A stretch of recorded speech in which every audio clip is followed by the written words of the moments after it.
एका मिल मजुराच्या घरात जन्मलेली एक स्त्री आज शेकडो महिलांच्या आयुष्याला दिशा देते आहे.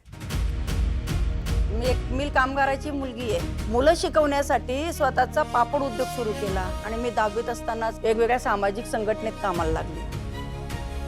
गेल्या 25 वर्षापासून सप्तशृंगी महिला संस्थेमार्फत समाजातील जे आहेत निराधार त्यांना मी आधार देण्यासाठी काम करते. संपूर्ण महाराष्ट्रात आणि गुजरातमध्ये मी 750 महिलांना उद्योग उभारून दिलेले स्वतःचे. विधवा महिला, HIV बाधित महिला अशा अनेक जणींना त्यांनी मुख्य प्रवाहात आणलं. माझ्याकडे एक प्रोजेक्ट आला, त्याच्यात आम्हाला HIV बाधित महिलांना रोजगार द्यायचा होता. निगेटिव्ह माइंडसेट मध्ये होते, पण माझे मिस्टर म्हटले की जेव्हा तू समाजाच्या तळागाळातील महिलांना मदत करशील तेव्हा तू खरी सोशल वर्कर कामाला सुरुवात केली. तर एक महिला म्हणजे एक पुस्तक होतं. मी एक HIV पॉझिटिव्ह महिला आहे, पण त्यावेळेस मला सप्तशृंगी बहुउद्देशीय महिला संस्था म्हणजे आमच्या मीनाताई यांनी खूप मोलाचं सहकार्य केलेलं आहे. 2600 देह विक्री करणाऱ्या महिलांचं रजिस्ट्रेशन आमच्याकडे आहे. मॅडम तुम्ही सांगतात निघून जा इथून, तुमच्या घरात तरी तुम्ही मला धुणं भांड्याचं काम देणार का, हा प्रश्न होता आणि तो माझ्या हृदयाला भिडला.